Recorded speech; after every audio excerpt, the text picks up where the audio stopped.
আসসালামু আলাইকুম প্রিয় ফুটবল ফ্যান্স। এই ভিডিওটা মূলত ছিল নিকোলাস তাগলিয়াফিকো অতি সম্প্রতি একটা ইন্টারভিউ দিয়েছেন, যেখানে লেফট ব্যাক পজিশনে এখনও যে আর্জেন্টিনার কাজ করা বাকি এবং ওভারঅল লেফট ব্যাক পজিশন নিয়ে কথাবার্তা বলেছেন। এবং এই ইন্টারভিউতে তিনি কিন্তু হুলিও সোলের, ভ্যালেন্তিন বার্কোর মতো ইয়াং ট্যালেন্টেডদের ব্যাপারে পজিটিভ কথাবার্তা বলেছেন।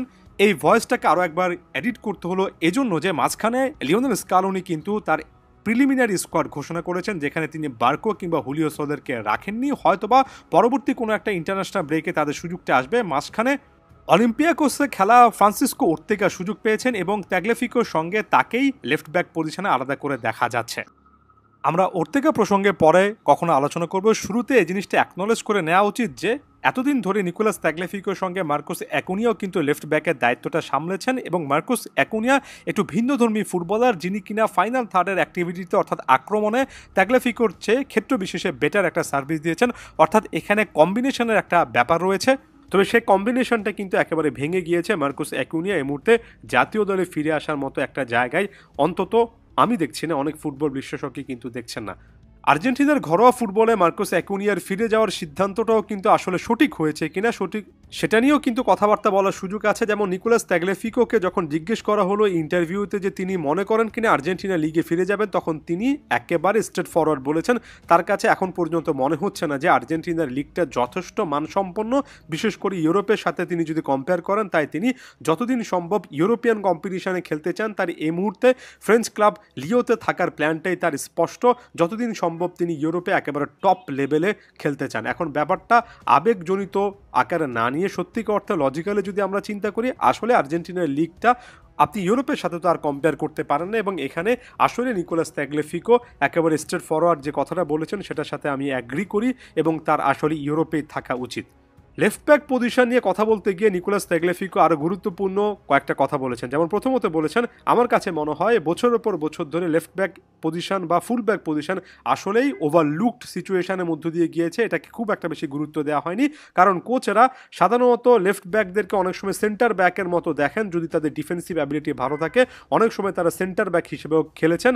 আবার যদি তাদের অফেন্সিভ অ্যাবিলিটি ভালো থাকে, অনেক সময় তাদেরকে উইং ব্যাক বা উইঙ্গারের মতো ব্যবহার করা হয়। তবে ফুল ব্যাক যে আলাদা একটা পজিশন এবং দুটোর যে একটা মিশ্রণ থাকা লাগবে সেটা নিয়ে খুব একটা বেশি কাজ করা হয়নি।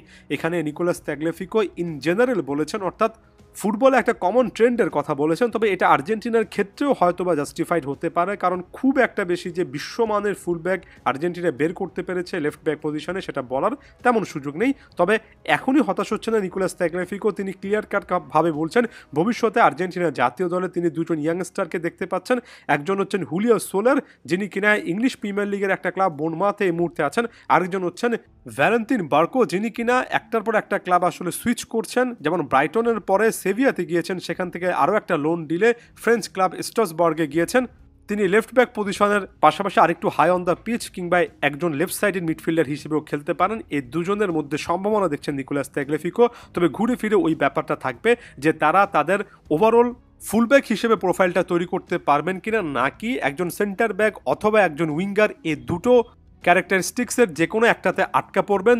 এই দুটো জিনিসই কিন্তু একজন ফুল ব্যাকের থাকতে হয়। অনেকটা centre back mentality, defensive skill থাকতে হয়, আবার কোনো কোনো ক্ষেত্রে উইং ব্যাক বা উইঙ্গারের মতো অ্যাটাকিং অ্যাবিলিটিও থাকতে হয়। দুটোর মাঝামাঝি যে একটা জায়গা, যে একটা ব্লেন্ড, সেটা হুলিও সোলের এবং এই কোলো বার্কো অর্থাৎ ভ্যালেন্তিন বার্কোকে যে খুঁজে বের করতে হবে সেটা বলাই বাহুল্য। এরপর আরও একবার স্কালোনির প্রসঙ্গে চলে আসছি। এই যে সর্বশেষ ইন্টারন্যাশনাল কলটাতে ওর্তেগা শেষ পর্যন্ত ডাক পেয়েছেন, তার মানে কি আপাতত দৃষ্টিতে ফ্রান্সিসকো ওর্তেগার ডিফেন্সিভ স্কিলটা ভ্যালেন্তিন বার্কো বা হুলিও সোলারের চেয়ে বেটার বলে মনে হচ্ছে? এই জিনিসটা সময়ের উপর ছেড়ে দিলাম, কারণ ওর্তেগার খেলাটা আসলে খুব কাছ থেকে দেখতে হবে।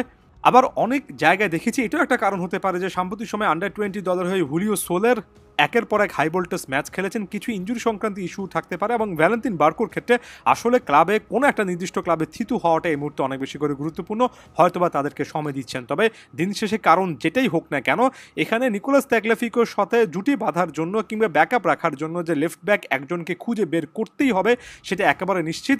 আর্জেন্টিনার এই মুহূর্তে ডিফেন্সে বেশ কয়েকটা কাজ রয়েছে এবং আমার কাছে মনে হয় ক্লিয়ার কাটভাবে সবচেয়ে বড় রকমের কাজ এটাই যে দুজন অন্তত লেফট ব্যাক পজিশনে প্লেয়ার ব্যাকআপ রাখতে হবে এবং নিকোলাস তাগলিয়াফিকো সহ অন্তত 3 জন প্লেয়ার রেগুলার যাতে করে হাইলাইটেড হয়, লাইমলাইটে থাকেন, সে জিনিসটা নিশ্চিত করতে হবে।